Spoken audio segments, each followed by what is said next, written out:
Hey guys, today is December 18, I think. I'm here right in the middle of city center in Tampere. I'm literally officially finished my Erasmus exchange here and I'm about to leave Finland. In 24 hours I won't be in Finland anymore. So let's do the fence entrance. Hey guys, welcome to my channel, welcome to my new video. Today I want to talk about some important things.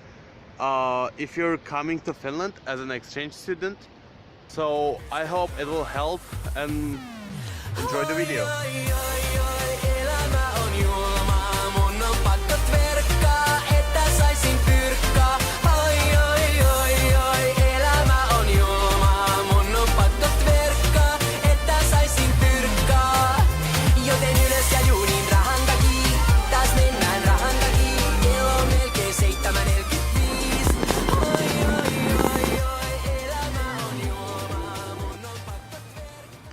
So let's start. If you're coming to Finland as an exchange student, please anticipate the silence and the introvert culture.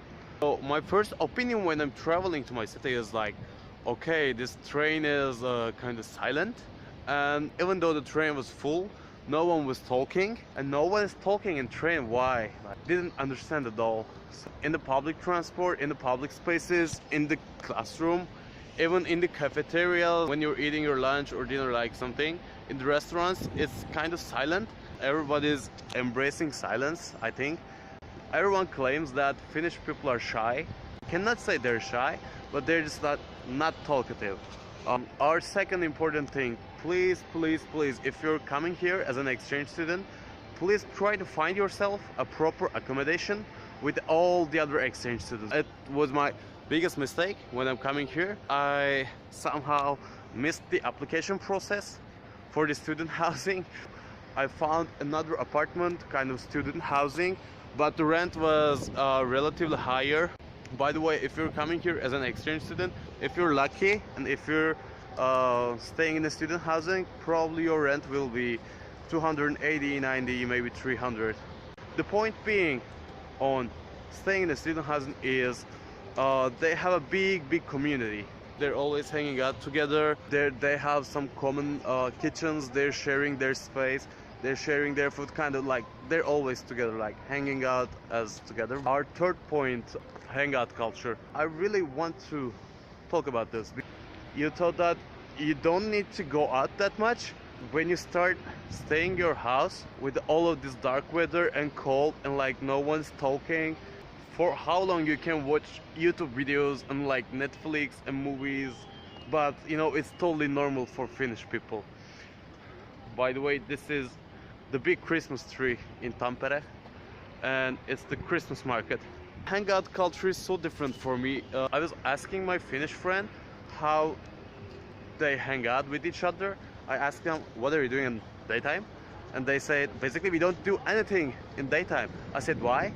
They said we don't know, because no one does anything in daytime. It's kind of sad, but yeah, that's their way of life. If they want to hang out in daytime, they're just going to the library. Yeah, it's really so weird. But it's kind of socializing for them because they're seeing other people sitting in library and studying by themselves. They feel like they're socializing because there are another people in library. So the best thing you can do in daytime is basically just grabbing a cup of coffee, because believe me, they're drinking coffee a lot. I mean a lot. You cannot even guess the number of the coffee. You can always have a break for drinking coffee, and it's kind of cheap. If you're a student, you can buy your coffee for approximately 1-2 euros. If you're a student, everything is on discount for you. The biggest difference between day and night, when the night time comes, the freaks come out. Basically, the situation is this.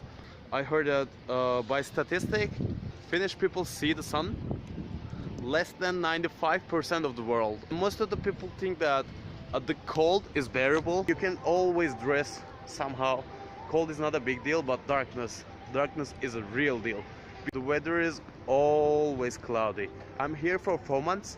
Maybe I seen 5, 6, maximum 10 days blue clear sky, You can see the day is bright sometimes, but you can never see the sunlight because the sunlight is always behind the clouds. Okay, the hangout culture. You need to go out to the clubs. Basically, before coming here, I was not a big fan of clubs, but after coming here, I realized that if you don't go to any kind of clubs or night places, you don't get socialized with your friends, because that's also one of the weirdest points. They don't have any kind of sit and chat places.